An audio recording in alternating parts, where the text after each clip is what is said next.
Hello दोस्तों, नमस्कार। मैं भी एक आप सभी का बहुत बहुत स्वागत करता हूं एक और नए क्लास में।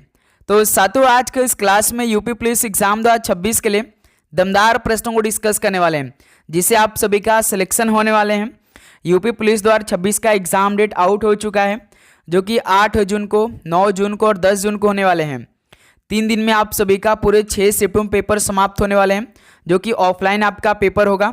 2 घंटे में आप सभी का पेपर समाप्त होने वाले हैं। इसी 2 घंटे में आप सभी को 38 प्रश्न जीके के मिलेंगे हल करने के लिए, 37 प्रश्न हिंदी के मिलेंगे, 55 प्रश्न रीजनिंग के मिलने वाले हैं और 20 प्रश्न मैथ के मिलने वाले हैं।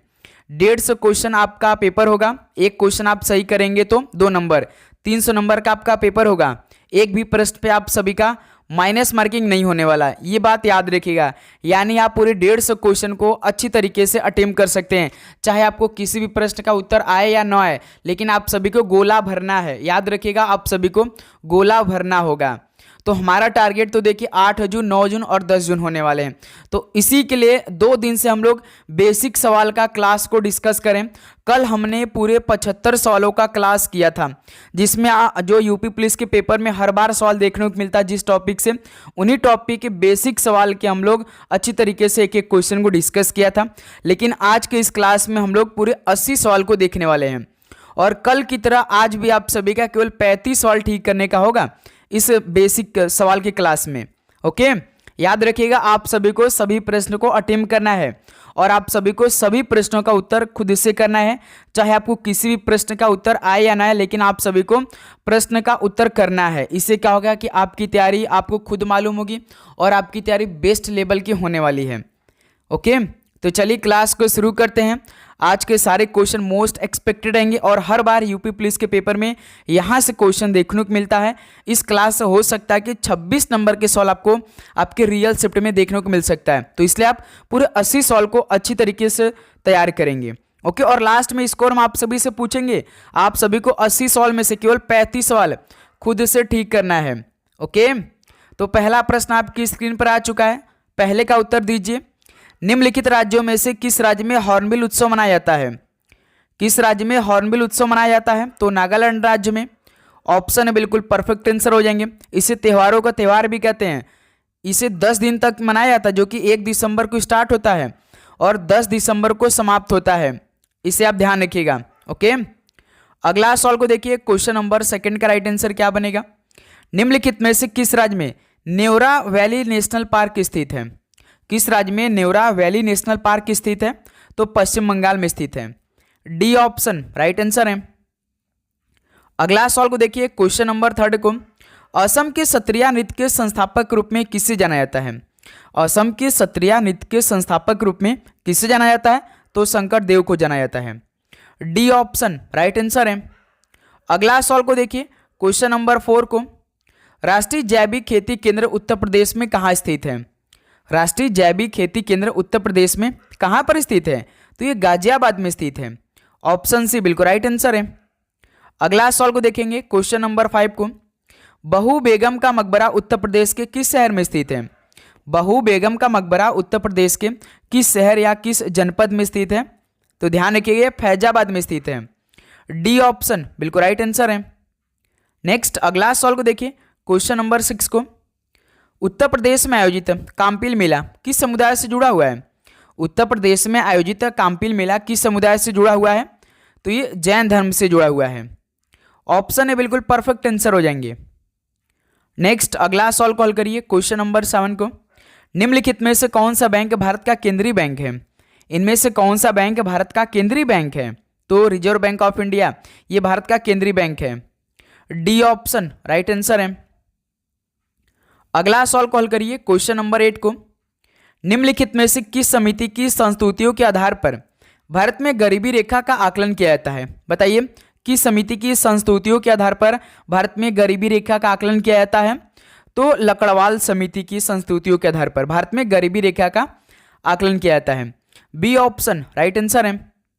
अगला सवाल को देखिएगा। क्वेश्चन नंबर 9 को, वर्ष 1974 ईस्वी में प्रथम कृषि विज्ञान केंद्र की स्थापना निम्नलिखित में से किस स्थान पर हुई थी? वर्ष 1974 ईस्वी में पहले कृषि विज्ञान केंद्र की स्थापना किस स्थान पर हुई थी? तो पौंडीचेरी में हुई थी। ऑप्शन है बिल्कुल राइट आंसर हो जाएंगे। अगला सवाल को देखिएगा, क्वेश्चन नंबर 10 का राइट आंसर क्या बनेगा? 10 डिग्री चैनल निम्नलिखित में से किसको विभाजित करता है? बताइए, 10 डिग्री चैनल किसको विभाजित करता है? तो अंडमान द्वीप को निकोबार द्वीप से विभाजित करता है 10 degree channel. Option A right answer है। अगला सवाल को देखिए, क्वेश्चन नंबर 11 को, निम्न में से कौन दक्षिण एशिया का सबसे बड़ा मरुस्थल है? दक्षिण एशिया का सबसे बड़ा मरुस्थल कौन सा है? तो थार मरुस्थल है। ऑप्शन ए राइट आंसर है। अगला सवाल को देखिए, कुछ और आगे बढ़ने से पहले आप सभी को यूपी पुलिस एग्जाम 2026 में सिलेक्शन लेना है, तो ये 10 टेस्ट सीरीज का पूरे 1500 नए क्वेश्चन को सॉल्व कर लेना है। जिस तरह से आपके एक सेट में 150 क्वेश्चन आएंगे, तो उसी तरह एक टेस्ट में आपको पूरे 150 क्वेश्चन मिलेंगे, जो कि PDF के रूप में आप सभी को मिलेगा। इसके अलावा हम आप सभी को सिलेक्शन वाले GK plus UP GK, Hindi, math, reasoning और करंट अफेयर के विथ डिटेल सोल्यूशन के साथ लगभग मान के चलिए कि 6000 क्वेश्चन प्रोवाइड करने वाले हैं। यदि आपने इतना तैयार कर लिया तो आप अपने समझिए कि शिफ्ट में बहुत बेस्ट स्कोर करने वाले हैं। सारे क्वेश्चन आपको मिलेंगे आपको, लेकिन यहाँ से अभी से इसको पढ़ना पड़ेगा। PDF आप सभी को एक एक क्वेश्चन विथ डिटेल सोल्यूशन के साथ मिलने वाला। आप जानते हैं कि यदि कोई भी एग्जाम को क्रैक करना होता तो बहुत मेहनत करना होता है। 1 महीने या 2 महीने में नहीं होता है, आपको 2 महीने में करके दिखाना अच्छी तरीके से। अच्छे लेवल की आपको पढ़ाई करने की आवश्यकता है मेरे दोस्त, क्योंकि आप जानते हैं कि आपका पेपर किस लेवल का बनेगा, क्योंकि बहुत सारे स्टूडेंट इसमें फॉर्म अप्लाई किए हैं। ये आपके पास आखिरी मौका होने वाला है दोस्त मेरे। पढ़ाई मन से करिए, अच्छे से करिए। आज आपका 25 मार्च हो चुका है, इस महीने में 6 दिन बाकी है, और जून के महीने में आपका 8 दिन, 2 महीने 14 दिन आप सभी के पास बाकी है। ओके, अप्रैल पूरा महीना, मई पूरा महीना है। ओके, आप ज़्यादा से ज़्यादा समय अपने पढ़ाई पर दीजिए और हर एक सब्जेक्ट में अच्छा प्रैक्टिस करिए और टेस्ट लगाइए। और डेली क्लास जो होती है हमारा एज अ टेस्ट के रूप में होती है। ओके, तो मिलेगा आपको कैसे? ये नीचे आपको नंबर दिखाई दे रहा है, इस पर आप सभी को व्हाट्सएप मैसेज करना है। जैसे आप मैसेज करेंगे, टीम आपसे बात करके 1 मिनट में ये सारा क्वेश्चन आपके पास प्रोवाइड कर देगी। लेकिन आपको इसके लिए 50 रुपीज़ पे करना पड़ेगा। ध्यान रखिएगा, मात्र 50 रुपीज़ में ये सारा क्वेश्चन आपके पास होगा। ओके, तो जल्दी करिए भाई, इसको अपने पास मंगाकर अपनी तैयारी और भी अच्छी करिए। किस कला शैली को भारतीय तथा यूनानी ग्रीक आकृति का सम्मिश्रण कहते हैं? बताइए, किस कला शैली को भारतीय तथा यूनानी ग्रीक आकृति का सम्मिश्रण कहते हैं? तो गांधार शैली को। सी ऑप्शन राइट आंसर है। अगला सवाल को देखिए, क्वेश्चन नंबर 13 को, निम्नलिखित में से किसने सांख्य दर्शन प्रतिपादित किया था? तो साथियों, किसने सांख्य दर्शन प्रतिपादित किया था? तो कपिल जी ने सांख्य दर्शन को प्रतिपादित किया था। ऑप्शन ए राइट आंसर है। नेक्स्ट अगला सवाल कॉल करिए, क्वेश्चन नंबर 4 को, लोधी वंश की स्थापना कब हुई थी? लोधी वंश की स्थापना किस वर्ष में हुई थी? 1451 में हुई थी। ऑप्शन ए राइट आंसर है। अगला सवाल को देखिए, क्वेश्चन नंबर 15 को, निम्नलिखित में से किसने वर्ष 1878 ईस्वी के वर्नाक्यूलर प्रेस अधिनियम एक्ट को निरस्त किया था? किसने वर्ष 1878 ईस्वी के वर्नाक्यूलर प्रेस अधिनियम एक्ट को निरस्त किया था? तो लॉर्ड रिपन ने किया था। डी ऑप्शन राइट आंसर है। अगला सवाल को देखिए, क्वेश्चन नंबर 16 को, भारतीय संविधान की व्याख्या करने का अंतिम अधिकार किसे प्राप्त है? भारतीय संविधान की व्याख्या करने का अंतिम अधिकार किसे प्राप्त है? तो सर्वोच्च न्यायालय को है। सी ऑप्शन राइट आंसर है। अगला सवाल को देखिए, क्वेश्चन नंबर 17 को, 86वें संविधान संशोधन अधिनियम 2002 द्वारा प्रस्तावित शिक्षा का अधिकार किस वर्ष से लागू हुआ था? 86वें संविधान संशोधन अधिनियम 2002 द्वारा प्रस्तावित शिक्षा का अधिकार किस वर्ष से लागू हुआ था? तो वर्ष 2010 ईस्वी से लागू हुआ था। सी ऑप्शन राइट आंसर है। अगला सवाल को देखिए, क्वेश्चन नंबर 18 को, भारतीय संविधान में वर्णित किस अनुच्छेद में प्राण और दैहिक स्वतंत्रता को सुनिश्चित किया गया है? यानी भारतीय संविधान के किस अनुच्छेद में यह वर्णित है कि प्राण और दैहिक स्वतंत्रता को सुनिश्चित किया? तो ये अनुच्छेद 21 में इसका वर्णन है। सी ऑप्शन राइट आंसर हो जाएंगे। तो साथियों, लास्ट में स्कोर करिएगा, और आप चैनल पे नए हैं तो चैनल को सब्सक्राइब करने के बाद नोटिफिकेशन को भी ऑन कर लेंगे। ओके, निम्नलिखित राज्य या संघ शासित प्रदेश में से किसकी लोकसभा में मात्र 1 सीट निर्धारित है? किस राज्य या संघ शासित प्रदेश में किसी लोकसभा में मात्र 1 सीट निर्धारित है? तो नागालैंड राज्य में। डी ऑप्शन राइट आंसर है। अगला सवाल को देखिए, क्वेश्चन नंबर 20 को, निम्नलिखित में से किसे सेरिकल्चर कहा जाता है? किसे सेरीकल्चर कहा जाता है? रेशम के कीटों का वाणिज्यिक पालन सेरीकल्चर कहा जाता है। सी ऑप्शन राइट आंसर है। अगला सवाल को देखिए, क्वेश्चन नंबर 21 को, योग में भुजंग आसन किस मुद्रा को दर्शाता है? योग में भुजंग आसन किस मुद्रा को दर्शाता है? तो भुजंग मुद्रा को दर्शाता है। ऑप्शन सी राइट आंसर है। अगला सवाल को देखिए, क्वेश्चन नंबर 22 को, भारतीय वन्य जीव संरक्षण अधिनियम कब लागू हुआ? भारतीय वन्य जीव संरक्षण अधिनियम किस वर्ष यानी किस ईस्वी में लागू हुआ था? तो ये 1972 ईस्वी में लागू हुआ। सी ऑप्शन राइट आंसर है। अगला सवाल को देखिए, क्वेश्चन नंबर 23 को, पुस्तक a century is not enough किसने लिखी है? पुस्तक a century is not enough किसने लिखी है? तो सौरव गांगुली ने लिखी है। डी ऑप्शन राइट आंसर है। अगला सवाल को देखिए, क्वेश्चन नंबर 24 को, बीना शहर किस नदी किनारे स्थित है? बताइए, बीना शहर किस नदी किनारे स्थित है? तो ये डेन्यूब नदी किनारे स्थित है बीना शहर। बी ऑप्शन राइट आंसर है। अगला सवाल को हल करिए, क्वेश्चन नंबर 25 को, ऐतिहासिक भग्नावशेषों के लिए प्रसिद्ध हम्पी कहाँ स्थित है? यानी किस राज्य में स्थित है? ऐतिहासिक भग्नावशेषों के लिए प्रसिद्ध हम्पी किस राज्य में स्थित है? तो ये कर्नाटक राज्य में स्थित है। ऑप्शन ए राइट आंसर है। अगला सवाल को देखिए, क्वेश्चन नंबर 26 को, प्रसिद्ध कढ़ाई की कला गोटा का संबंध किस राज्य से है? प्रसिद्ध कढ़ाई की कला गोटा का संबंध किस राज्य से है? तो इसका संबंध राजस्थान राज्य से है। ऑप्शन बी बिल्कुल राइट आंसर है। अगला सवाल को देखिए, क्वेश्चन नंबर 27 को, उत्तर प्रदेश के किसी भी पुलिस कमिश्नरी क्षेत्र की पहली महिला पुलिस कमिश्नर कौन थी? बताइए, सोचिए समझिए, परीक्षित उत्तर दीजिए। उत्तर प्रदेश के किसी भी पुलिस कमिश्नरी क्षेत्र की पहली महिला पुलिस कमिश्नर कौन थी? तो वो लक्ष्मी सिंह थी। बी ऑप्शन परफेक्ट आंसर हो जाएंगे। यूपी जीके से लगभग आपके पेपर में जो जीके से 38 प्रश्न आएंगे, मान के चलिए कि 9 से 10 सवालों का रेशियो रहने वाले हैं। ओके, तो यूपी जीके भी हमें ध्यान रखनी है। क्वेश्चन नंबर 28 देखिए, दादरी, चुनार, चूर्क तथा डाला सभी में कारखाने हैं। बिल्कुल ठीक बात है।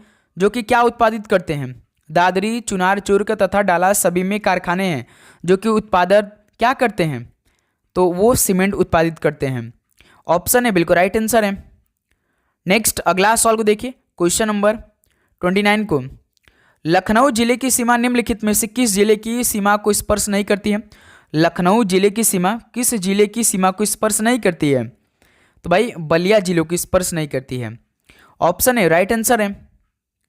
नेक्स्ट अगला सवाल को देखिए, क्वेश्चन नंबर 30 को, गंगा नदी उत्तर प्रदेश में किस जनपद से प्रवेश करती है? गंगा नदी उत्तर प्रदेश राज्य में किस जनपद से प्रवेश करती है?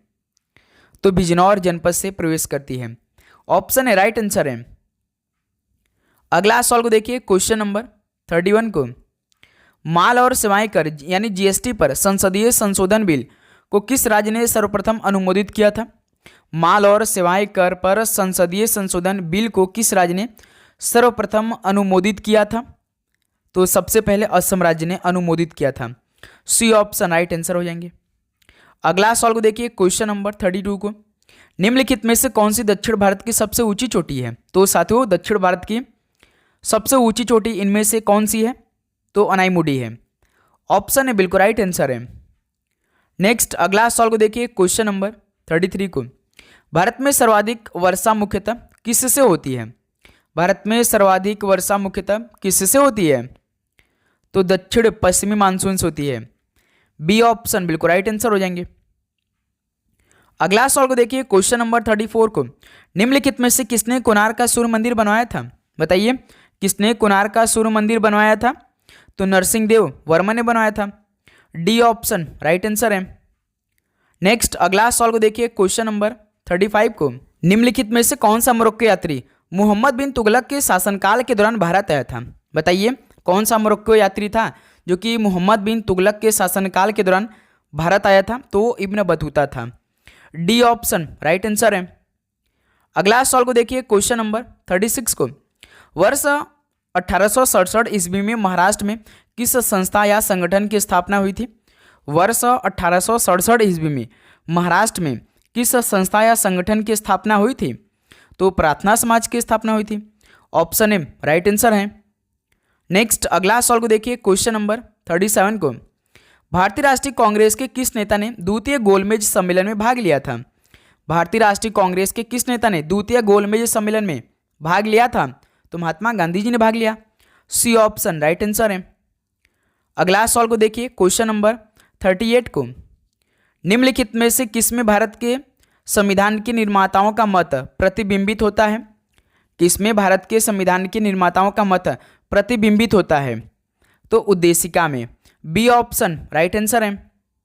अगला सवाल को देखिए, क्वेश्चन नंबर 39 को, निम्नलिखित में से कौन 2 अवधि के लिए भारत के राष्ट्रपति निर्वाचित हुए थे? तो इनमें से कौन 2 अवधि के लिए भारत के राष्ट्रपति निर्वाचित हुए थे? उनका नाम क्या था?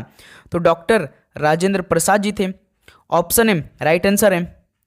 अगला सवाल को देखिए, क्वेश्चन नंबर 40 को, कौन सा अम्ल आमाशय में प्रवेश करने वाले जीवाणुओं को नष्ट कर देता है? तो साथियों, कौन सा अम्ल आमाशय में प्रवेश करने वाले जीवाणुओं को नष्ट कर देता है? तो हाइड्रोक्लोरिक अम्ल है, यानी HCl है। तो इस सवाल का सी ऑप्शन बिल्कुल राइट आंसर है। नेक्स्ट अगला सवाल को देखिए, क्वेश्चन नंबर 41 को, उत्तर प्रदेश के पहले अंतर्राष्ट्रीय व्यापार मेले का आयोजन कहाँ किया गया? उत्तर प्रदेश के पहले अंतर्राष्ट्रीय व्यापार मेले का आयोजन कहाँ पर किया गया, यानी किस शहर में किया गया? तो ग्रेटर नोएडा में किया गया था। डी ऑप्शन राइट आंसर है। अगला सवाल को देखिए, क्वेश्चन नंबर 42 को, विश्व व्यापार संगठन की स्थापना किस वर्ष में हुई थी? विश्व व्यापार संगठन की स्थापना किस वर्ष में हुई थी, यानी WTO की, जो कि वर्ल्ड ट्रेड ऑर्गेनाइजेशन है, इसकी स्थापना किस वर्ष में हुई थी? तो इसकी स्थापना 1995 में हुई थी। ऑप्शन एम राइट आंसर है। दोस्त मेरे, आप चैनल को जरूर सब्सक्राइब करके नोटिफिकेशन को ऑन कर लेंगे, क्योंकि ये क्लास आपके पूरे एग्जाम तक चलने वाली है। हर एक तरह का हम आपको क्वेश्चन करवाने वाले, डेली क्लास प्रोवाइड करेंगे, डेली आपको टेस्ट देंगे अच्छी तरीके से, डेली आपको टारगेट देंगे। तो भाई आप चैनल को सब्सक्राइब करिए, नोटिफिकेशन को ऑन करिए। मेन आपका नोटिफिकेशन है, क्लास अपलोड हो तो पहला नोटिफिकेशन आप सभी के पास जाए। ओके, डूरंड कप किस खेल से संबंधित है? डूरंड कप निम्न में से किस खेल से संबंधित होता है? तो ये फुटबॉल खेल से संबंधित है। ऑप्शन है राइट आंसर है। अगला सवाल को देखिए, क्वेश्चन नंबर 44, मेखला चादर यह किस राज्य की महिलाओं द्वारा पहना जाने वाला पारंपरिक वस्त्र है? मेखला चादर यह किस राज्य की महिलाओं द्वारा पहना जाने वाला पारंपरिक वस्त्र है?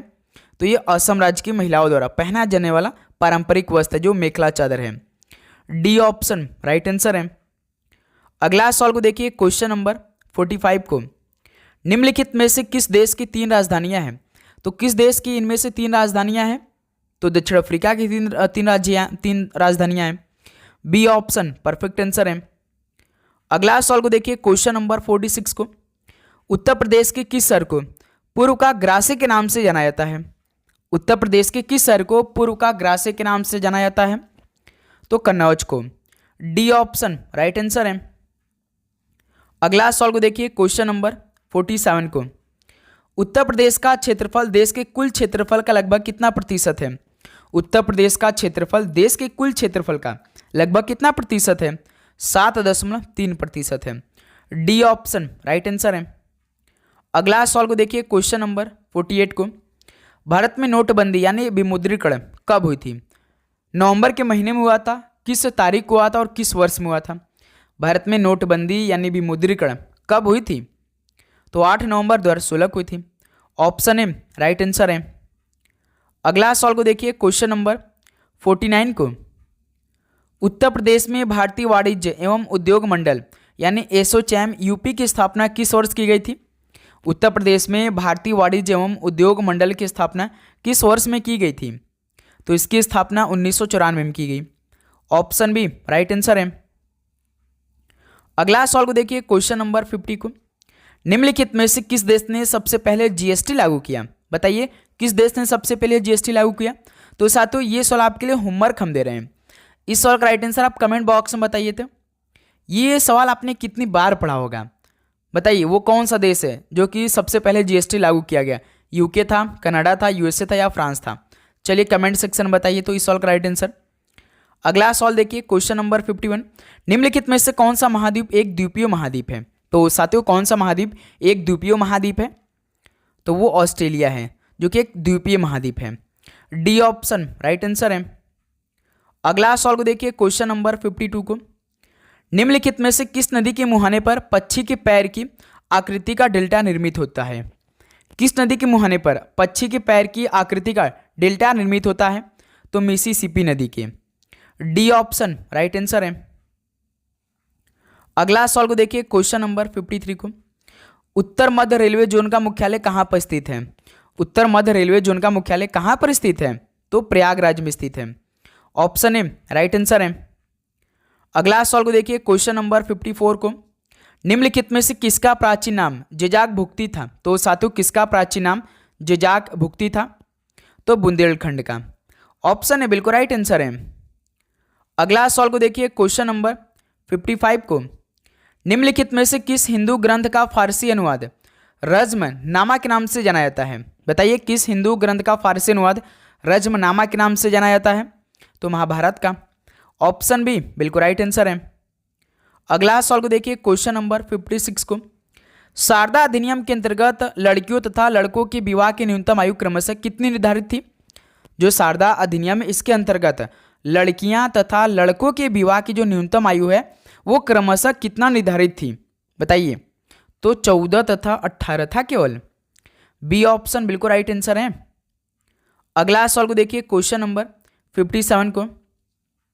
महात्मा गांधी ने किस विदेशी पत्रकार को दांडी मार्च के समय अपने साबरमती आश्रम में ठहराया था? महात्मा गांधी ने किस विदेशी पत्रकार को दांडी मार्च के समय अपने साबरमती आश्रम में ठहराया था? तो वेब मिलर को ठहराया था।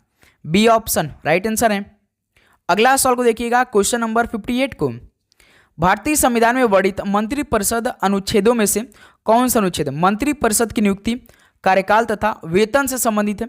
यानी भारतीय संविधान के किस अनुच्छेद में यह वर्णित है कि मंत्रिपरिषद की नियुक्ति है, कार्यकाल है तथा वेतन से संबंधित है? तो यह अनुच्छेद 75 में वर्णित है। डी ऑप्शन राइट आंसर है। अगला सवाल को हल करिए, क्वेश्चन नंबर 59 को। निम्नलिखित में से कौन सा एक राज्य का नीति निदेशक तत्व है? कौन सा एक राज्य का नीति निदेशक तत्व है इनमें से? तो कार्यपालिका से न्यायपालिका का पृथक्करण है। सी ऑप्शन राइट आंसर है। अगला सवाल को हल करिए, क्वेश्चन नंबर 60 को। भारतीय संविधान का कौन सा भाग केंद्र तथा राज्यों के मध्य वित्तीय संबंधों का उल्लेख करता है? भारतीय संविधान का कौन सा भाग केंद्र तथा राज्यों के मध्य वित्तीय संबंधों का उल्लेख करता है? तो भाग 12 है। बी ऑप्शन राइट आंसर है। अगला सवाल को देखिए, क्वेश्चन नंबर 61 को। भारत की संसद के निम्न सदन लोकसभा में अनुसूचित जाति हेतु आरक्षित स्थानों की संख्या कितनी है?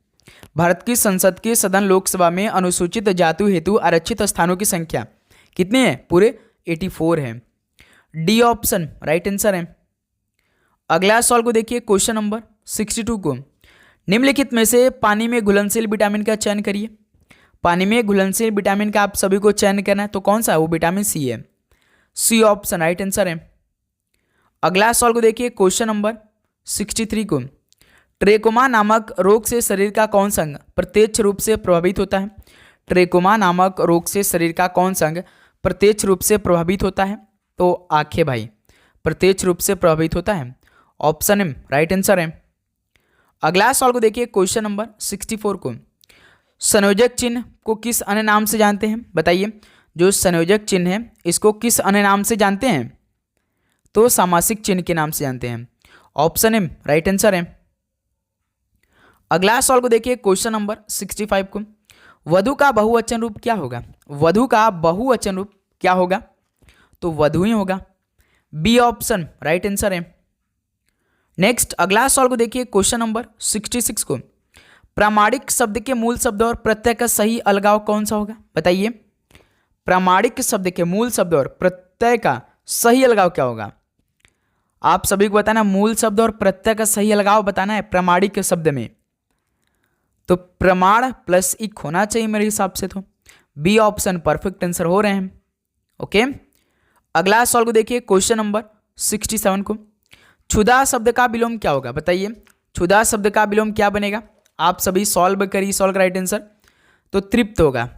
सी ऑप्शन राइट आंसर है। नेक्स्ट अगला सवाल को देखिए, क्वेश्चन नंबर 68 को। मैथिली शरण गुप्त की कौन सी कृति में मुस्लिम संस्कृति के दर्शन होते हैं? बताइए। मैथिली शरण गुप्त की कौन सी कृति में मुस्लिम संस्कृति के दर्शन होते हैं? तो अर्जन और विसर्जन में।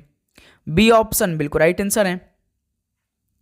अगला सवाल को देखिए क्वेश्चन नंबर 69 को, यदि अ या आ के बाद ई या बड़ी ई आए तो दोनों मिलकर ए हो जाते हैं, तो यह स्वर संधि क्या कहलाती है? यदि अ या आ के बाद ई या बड़ी ई आए तो दोनों मिलकर ए हो जाते हैं, यह स्वर संधि क्या कहलाती है, यानी कौन सी कहलाती है? तो गुण स्वर संधि कहलाती है। सी ऑप्शन राइट आंसर है। नेक्स्ट अगला सवाल को हल करिए क्वेश्चन नंबर 70 को, आलपिन और गमला किस विदेशी भाषा के शब्द हैं? आलपिन और गमला किस विदेशी भाषा की ये शब्द हैं? तो पुर्तगाली के ये शब्द हैं भाई। बी ऑप्शन बिल्कुल राइट आंसर है। अगला सवाल को देखिए क्वेश्चन नंबर 71 को, सरसया में कौन सा समास है? सरसया में कौन सा समास है? तो इसमें तत्पुरुष समास है। बी ऑप्शन राइट आंसर है। नेक्स्ट अगला सवाल को हल करिए 72 को, नारी तुम केवल श्रद्धा हो पंक्ति किस रचना में है? नारी तुम केवल श्रद्धा हो पंक्ति किस रचना में है? तो कामायनी में है। ऑप्शन है बिल्कुल राइट आंसर है। अगला सवाल को देखिए क्वेश्चन नंबर 73 को, तद्भव से तत्सम बने सही शब्द युग्म को चिन्हित कीजिए। तद्भव से तत्सम बने सही शब्द युग्म को आप सभी को चिन्हित करना है। तो पत्ता पत्र, ये बिल्कुल ठीक है मेरे दोस्त। सी ऑप्शन राइट आंसर है। अगला सवाल को देखिए क्वेश्चन नंबर 74 को, शुद्ध वर्तनी वाला शब्द चुनिए। सुपर्णखा कैसे लिखा जाता है? तो ये वाला देखिए शरीफा से वाला सुपर्णखा है। डी ऑप्शन बिल्कुल राइट आंसर है, ध्यान से देख लीजिए। अगला सवाल को देखिए क्वेश्चन नंबर 75 को, यूपीएससी के पेपर में पंडित को लेकर काफी विवाद हुआ था, कोई बता सकता है हिंदी में पंडित कैसे लिखा जाता है? यूपीएससी के पेपर में आया था ये भाई, न्यूज़ तक सवाल चला गया था और इस पर टिप्पणी हमारे यूपी राज्य के जो मुख्यमंत्री हैं, सीएम है योगी आदित्यनाथ जी ने भी इस पर टिप्पणी की थी मेरे दोस्त। तो पंडित कैसे लिखा जाता है कमेंट सेक्शन बताइए। तो निम्न में कौन सा शब्द स्त्रीलिंग है? कौन सा शब्द इनमें से स्त्रीलिंग है? तो भाषा ऐसा शब्द जो कि स्त्रीलिंग है। बी ऑप्शन राइट आंसर है। अगला सवाल को देखिए क्वेश्चन नंबर 76 को, निम्नलिखित वाक्य का भेद बताइए। संसार में हर तरह के लोग होते हैं, तो कौन सा वाक्य है भाई? यानी किस वाक्य का ये भेद है बताइए? तो ये विधिवाचक है। बी ऑप्शन राइट आंसर है। अगला सवाल को देखिए क्वेश्चन नंबर 77 को, वह आई हो तो मेरी चिट्ठी उसे दे देना, इसमें कौन सा काल है? वह आई हो तो मेरी चिट्ठी उसे दे देना, इसमें कौन सा काल है? तो इसमें संभाव्य वर्तमान काल है। बी ऑप्शन राइट आंसर है। नेक्स्ट अगला सवाल को देखिए क्वेश्चन नंबर 78 को, निम्नलिखित में से सममात्रिक छंद का कौन सा उदाहरण है? सममात्रिक छंद का कौन सा उदाहरण है इनमें से? तो इसमें चौपाई है। सी ऑप्शन राइट आंसर है। नेक्स्ट अगला सवाल को देखिए क्वेश्चन नंबर 79 को, मैं 3 मिनट में आ रहा हूं, इसमें कौन सा कारक है? मैं 3 मिनट में आ रहा हूं, तो अधिकरण कारक है। सी ऑप्शन राइट आंसर है। नेक्स्ट अगला सवाल को देखिए और लास्ट सवाल आज के इस क्लास का, वीर शब्द का स्त्रीलिंग क्या है? वीर शब्द का स्त्रीलिंग क्या बनेगा? तो वीरांगना होगा। ऑप्शन एम राइट आंसर है। तो 80 सवाल ही कंप्लीट हो गया। तो दोस्त मेरे बताइए कि आप सभी का इन 80 सवाल में से कितना स्कोर बना, ईमानदारी के साथ बताइए। तो उम्मीद करूंगा आपको हर एक सवाल का उत्तर मालूम होगा और आप टारगेट 35 सवाल को खुद से ठीक किया होगा। बताइए दोस्त मेरे आप सभी का टारगेट कितना बना? कई स्टूडेंट तो भाई केवल 27 ही प्रश्न सही कर पाते हैं, कई स्टूडेंट तो केवल 37 प्रश्न ठीक कर पाते हैं। 35 टारगेट देते हैं लेकिन वो टारगेट को पूरा कर लेते हैं, लेकिन 37 प्रश्न बहुत कम होता है मेरे दोस्त। 80 सवाल में से कम आपका 17 प्लस स्कोर होना चाहिए, क्योंकि बेसिक सवाल हैं भाई। तो साथ ही उम्मीद करूंगा आपको हर एक प्रश्न का उत्तर तो याद हो चुका होगा, आपका टारगेट भी पूरा हो चुका होगा। यदि आपको किसी प्रश्न पे डाउट है तो कमेंट सेक्शन में जरूर बताइएगा और आप चैनल को सब्सक्राइब करने के बाद नोटिफिकेशन को ऑन करिए। मिलते हैं एक और नए क्लास के साथ। आप सभी को जय हिंद, जय भारत। पढ़ाई करते रहिए। All the very best. धन्यवाद।